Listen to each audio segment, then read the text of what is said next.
Guys, papakita ko lang po kung ano yung dapat nyong gawin pag yung alaga nyo ay in heat or kailangang mawala yung kanyang nararamdaman na init sa kanyang katawan. Ito lang po yung dapat nyong gawin. Pupus nyo lang po yung kanyang bandang puwet. Kahit saan po dyan, basta mapus lang po yan ng konti. Hindi man yung sobra, tama lang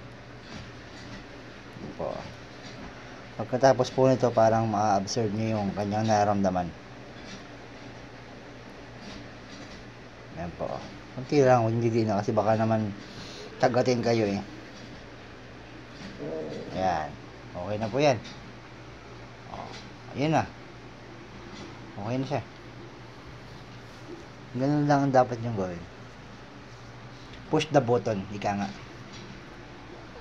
Isa pa.